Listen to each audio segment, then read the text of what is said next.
everyone, welcome back to my channel. I hope you have all had a nice day so far. Today I'm coming to you with a little July wrap up. In the month of July I read 20 books again, which I can't believe because by the 11th of July I had only read 3 books, which is still a lot by a normal standard. But the second half of the month I was flying through those books, so let's chat about them. Let's go through the books I wanted to read in July, which ones I got to, which ones I didn't, and the rest of the books that I read this month. So let's get into it. The first book I read this month was The Midnight Library by Matt Haig. I listened to this as an audiobook, and this one was on my July TBR. I loved this book. I thought it was so cool. I ended up rating it a 3.5 star. I just thought it was a really creative book. A few trigger warnings coming up, so just be mindful that this book is pretty deep. So if you don't want to hear about that, maybe skip forward. But pretty much it follows our main character who tries to take her own life, and it pretty much puts her in this like purgatory sort of state where she goes to a library and she basically gets to choose which life she wants to live. It was like, if you made this decision, you would have gone this route. Like if you took swimming lessons for a little bit longer, you'd be a famous swimmer. And it's like she gets to live that life and go straight into that world. And basically she takes all these different journeys and she's like, oh, now I have like less regrets about my life because things weren't always like, the grass wasn't greener on the other side. It was just a really cool concept for a book, so I definitely recommend that one. The next book I read this month, which was also on my TBR, I read this as a physical book, but I don't have it on me at the moment because I returned it to the library, but it was The Assassin's Blade by Sarah J Maas. It's part of the Throne of Glass series. I gave this one a 4 star. I thoroughly enjoyed this for a novella. I thought it was very enjoyable. If you want to see my full thoughts, you can check out my reading vlog that I did specifically of Assassin's Blade and Kind of Midnight. So I won't go into it in too much detail, but pretty much it follows our main character, Selena, and her journey through life prior to Throne of Glass, and it pretty much tells the story of like how she ended up where she is. So it was a really good one, very sad, but thoroughly enjoyed. Speaking of Assassin's Blade, I also read Heir of Fire this month. This was a 4 star for me. Reading vlog to come. I don't think I've posted it yet as the time of filming, but it may already been up. Spoiler, I gave it a 4 star. Enjoyable. Probably too much getting to know the characters and not enough, I don't know. As a reread, this would be a 5 star, I believe. For me now, trying to decipher who's who in the zoo, my brain could not comprehend. It was a struggle, but I thoroughly enjoyed. Very, very fun book, but you'll see more in my reading vlog to come. The next book that was on my TBR for this month that I read as an audiobook as well was Ready Player One. I gave this a 4 star. It was such a cool concept for a book. It pretty much followed our main character in this like dystopian world where everyone was poor, and I can't even remember, I'm trying to remember, but basically it was like a bad world set in the future. No one lived a good life, and pretty much this game creator has created this VR experience that everyone lives pretty much within this game, and people meet their best friends through this game and fall in love and all of that kind of thing, and they all get immersed in this game. But some literally just do not take off this headset for days until they need to actually like eat, sleep or drink, whatever, in real life. But it was such a cool world, and there's also this competition aspect where whoever can find these keys and unlock these gates gets to win this person's inheritance, like the game creator's inheritance, which is like billions and billions of dollars. But it's been years and no one's found the first clue, and it's following our main character who finds the first clue. He's the first person to ever find the clue, and then obviously the competition kicks into high gear because then other people start finding where he's been, and it's really cool. Very, very cool concept. I was like on the edge of my seat while I was listening to this. I just thought it was like a really cool audiobook, and I definitely want to watch the movie because it is a movie as well. So this segues on to Ready Player 2. I didn't actually get to that this month. It was on my TBR, didn't get to it. Really want to read it, but it's not available on my audiobook app, so I'm gonna have to read the physical version of that, which is fine. I'm definitely still really excited for that, but I am, yeah, very curious to see what that one's about. The next book I listened to as an audiobook was Romanting Mr. Bridgerton.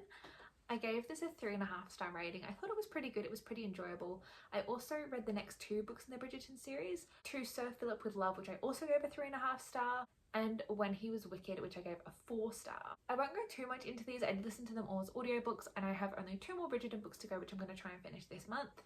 But overall, these were enjoyable, but I do think that it's starting to get a little bit repetitive, like same sort of storylines are followed, very like annoying male characters, but they end up being fine in the end. Yeah, like it's good, it's enjoyable, it's a fun story. I'm not sick of them, but they are very similar. So kind of, if you want to know my thoughts on the Bridgerton series, you can refer to my previous wrap-up video where I spoke a little bit more about these in detail. But overall, like, they're fine, they're cute. I like the series. I'm excited to see how the series follows these three couples because they all seem to be quite different from the show so far. So yeah, very enjoyable still. The next two books I'm going to talk about, which were both on my TBR, were Powerless and Powerful. These books were amazing. Powerless for me was a 5-star read, and Powerful for me was a 4-star read, which is very good considering it was a novella. I think if I only read novellas, this is probably a 5-star novella, but I think comparing it to like books, a 4-star, which is very high. Like, this might be the best novella I've ever read. I'm not going to talk about this one because this kind of spoils a little bit of this, but this story was just beautiful and so sad, and I wish it was a full book because I feel like we could have delved even deeper. And I'm not going to say too much, but I think these could be a nice tandem read, which I haven't seen anyone talk about, but that could be read together. I'd be curious to see what that was like. But Powerless is basically like a Diversion and Hunger Games mashup, I feel, but I love it. I think it is so cute. It's a romantasy. It follows Pei, who's an ordinary, living in a world where ordinaries are basically executed. So everyone has powers except the ordinaries, and the king is trying to get rid of all the ordinaries, so because apparently the ordinaries are draining the people's power, but I don't think that's the facts. So we don't like the king, but we love Pei. She's our main character. She is a thief because she hasn't got any money. She's living in the slums, and she pickpockets from this guy, and the guy turns out to be the prince, and then she ends up saving his life. It's a whole thing, but this story is so beautiful, and I need to read Reckless immediately because I still haven't, and this has been literally living in my head rent-free. I loved this book, so read it. It's a YA romantasy, so cute, so cozy. What more could you want? And do not skip the novella because this was such a fun journey as well. The next book I read as a physical book, which I don't have it on me at the moment, but it was the Soulmate Equation by Christina Lauren. I gave this a 3.5 star, and I thought this was such a fun experience. This followed, I can't remember names, which is why I keep saying our main character, but I literally just pretend they have a name. Our main character, she's a single mum, I think, and she basically meets this guy in a coffee shop who owns this app, and it's like a dating app, but instead of just being a typical swipe left, swipe right dating app, it matches your like DNA chromosomes with someone who is actually like scientifically a match to you as a person. And pretty much one night she's like, whatever, I'm just gonna do it, I'm just gonna put my details in. Her friend's hounding her to do it. She puts it in, and lo and behold, she gets a match with the founder, and it's the highest match they have ever had. It's like a 98. So the company forces them to kind of date, not forces them, but says like, we really appreciate if you would date and see if our algorithm is right, because the app hasn't like officially launched yet, or it hasn't been on the stock market yet or something, so they need like a high, whatever it is, maths and science and things. It was so good. It was so cute. It was just like a cute little cozy romance, a really cool storyline, like a very cool and different plot, which I very much appreciated. So I did enjoy this. Maybe a little bit too sciencey for my nature. I think some of it probably could have been skipped, but if you're a real science girly, you will love this. So Christina Lauren, you've done it again. Thoroughly enjoyed. So that was that one. That was also on my TBR. The next book I'm going to talk about that was on my TBR as a possible book to read, and I actually have the book, but I listened to it as an audiobook, and it is Little Women by Louisa May Alcott. It's obviously a classic, first time reading this. I thoroughly enjoyed this, but I'm not going to provide a rating because I just feel like, I don't know. Classics are very hard to rate because, like, probably in this day and age, if I was in the 1800s or whenever this was written, early 1900s, reading this, I probably would have thought it was a great 10 out of 10 book. But as things progress, as we progress as a society, this is obviously like outdated, which is to be expected, but very enjoyable. No real plot, but we're just following the 4 women as they navigate life, them growing up. I enjoyed it. Just don't know what I would rate it, but I recommend reading it once in your life. The next book I listened to as an audiobook, which I'm not going to provide a rating on again because this one is actually a non-fiction, was Everything I Know About Love by Dolly Alderton. I think this may be the best memoir non-fiction book I have read, at least this year. This was so enjoyable to read. Did I find it particularly relatable? No. But I just feel like she is so interesting as a person. Her life is so interesting. And the narration was so good. Like, this as an audiobook was so enjoyable. So I absolutely would recommend this. Like, this was just a fun experience. Not relatable for me personally, but possibly like a lot of girls out there, or even guys, would find this a relatable book. But yeah, it was just a fun journey. Like, I just felt like it was so fun. I felt like I was on FaceTime to my bestie, like talking to her while listening to this book. So definitely recommend if you're looking for a good autobiography memoir sort of vibe. Now let's take a moment to chat about a book that I don't think was on my July TBR, but my goodness, was it a good addition. Funny Story by Emily Henry. When I tell you this was my favourite Emily Henry book, I am not exaggerating. It was a 4.5 star for me. I thought this was such a fun story. It follows our two main characters, Daphne and Miles, I'm pretty sure. And they basically are both engaged to other people.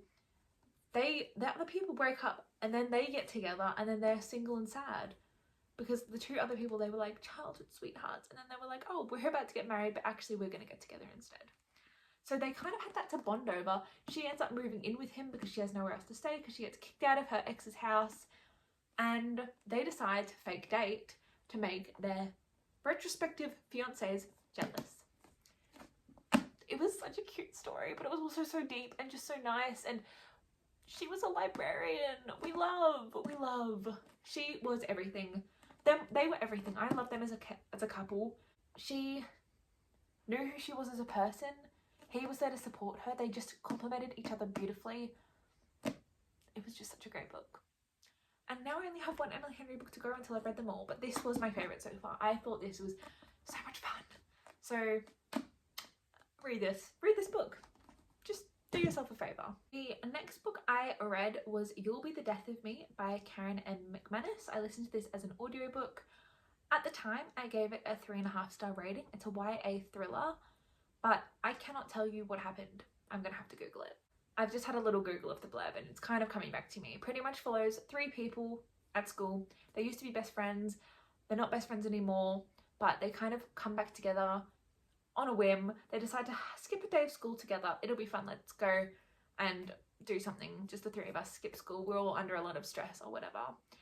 They go to this art place and basically they find a dead body there. The dead body is their classmate, and the main girl just had beef with the dead person. They know it's not her because they've literally been with her the whole time, as in like the 2 other people know it's her, but doesn't look good for her, skipping a day of school for the first time in her life, and all of a sudden her enemy ends up dead. So pretty much they decide to go on the run. The police show up, they leave the scene, and it's pretty much just them trying to solve the crime to get the police and everyone's perception off their own back, so they know that no, it wasn't us, we can actually solve this. Definitely is a wild ride, but I really thought it was a good book. It was enjoyable. It was a fun time. The next book I read this month was Looking for Alaska by John Green. I love John Green. Fault in Our Stars shaped me as a person. I did not like this book. I gave this a 2.5 star. I just thought it was a bit boring. Like, I don't want to say I hated it, but it just kind of gave nothing. I mean, it's only small. It was just a little bit too depressing and not enough. I don't know. I'm not going to talk about this one too much because I don't recommend, so I'm just going to kind of leave it at that. By this stage, I was feeling a little slumpy. I just finished a book that I didn't love, followed by 2 books that weren't even on my TBR, like the 2, You'll Be the Death of Me, and that one by John Green, Looking for Alaska, by the way. I was feeling in a kind of slump, but then what happened? Ali Hazelwood happened. The queen of writing, the queen of romance, and of course she got me out. 4.5 star, possibly 4.75. In the right light, maybe a 5 star. I think this was such a fun experience. This was definitely her spiciest book she's done. It follows Rue and Eli, and they are just the perfect pair. He is the most patient book boyfriend I think I've ever read. Like, we all need an Eli. It pretty much follows these two people. They meet up for a one-night stand, and she's like, no, I never ever go back to the same guy.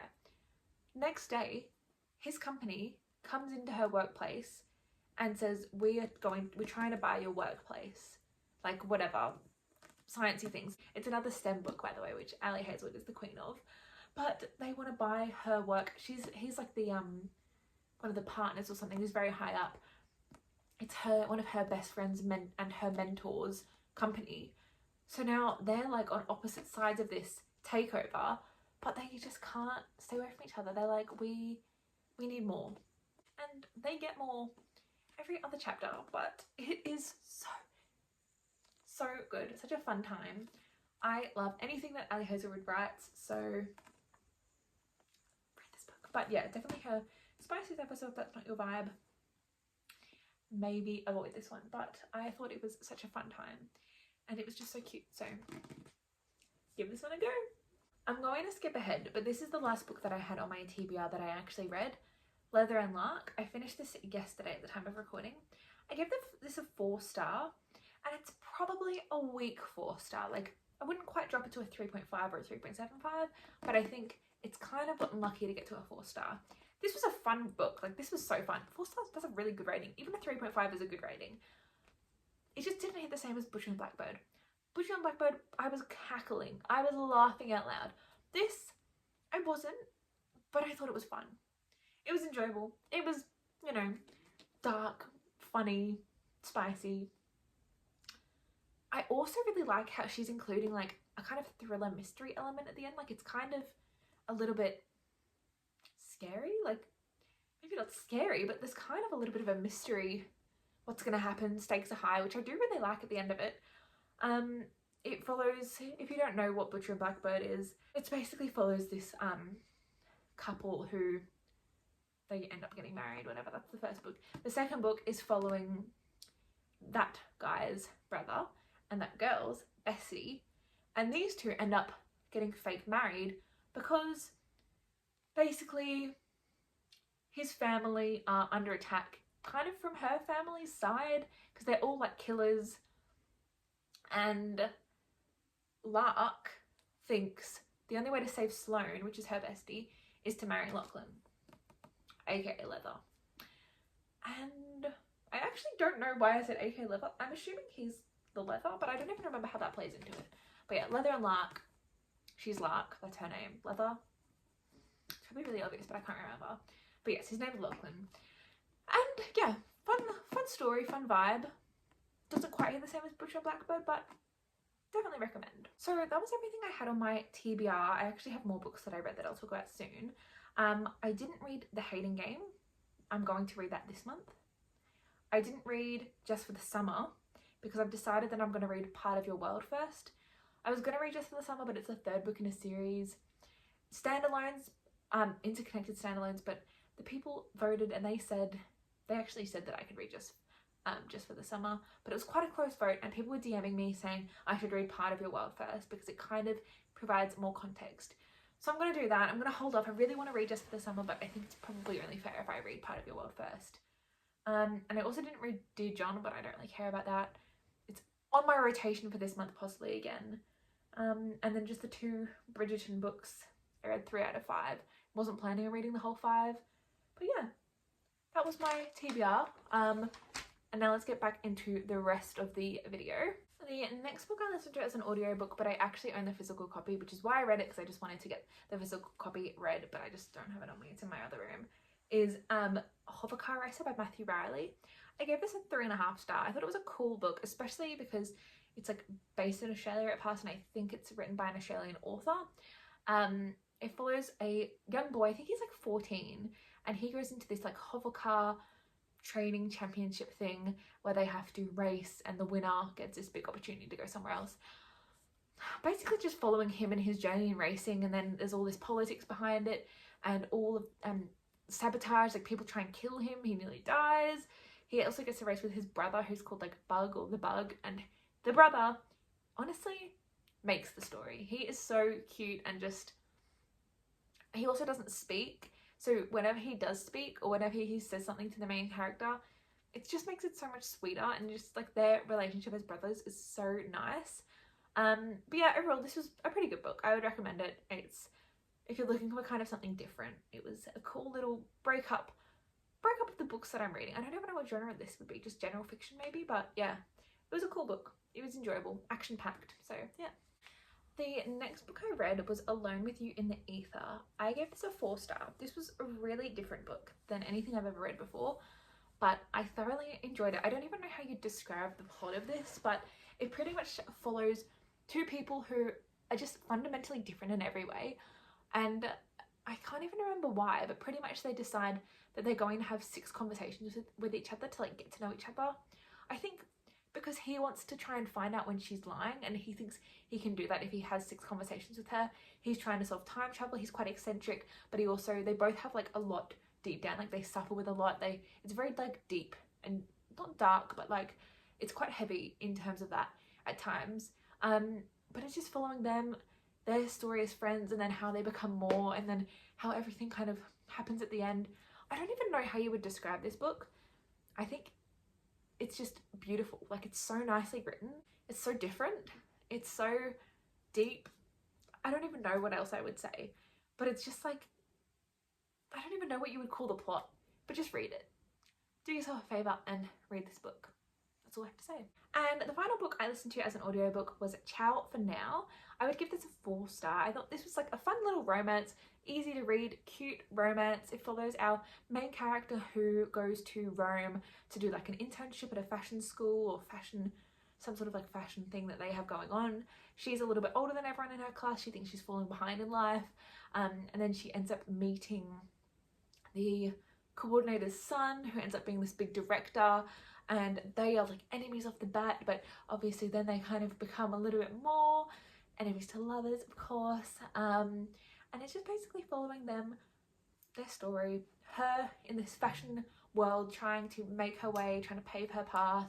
He's there, but people kind of think she's using him because his mum is like the runner of this whole thing and he's got those connections. But it's just so nice, and it's just so nice that they both have their own things that they're really good at, but they both complement each other so well. I would have liked to see probably a little bit more of them as a couple, because they don't actually come together until the epilogue. But it was so cute. It was cute. It was just cute and easy, lighthearted, very summery vibes, like they're in Rome on holiday. It's all nice and like that sort of thing. But yeah, it was very cool. I love the fashion aspect. It was fun. But yes, that was everything that I read in the month of July. Thank you guys for watching. I hope I didn't miss anything, but that was everything that I read this month.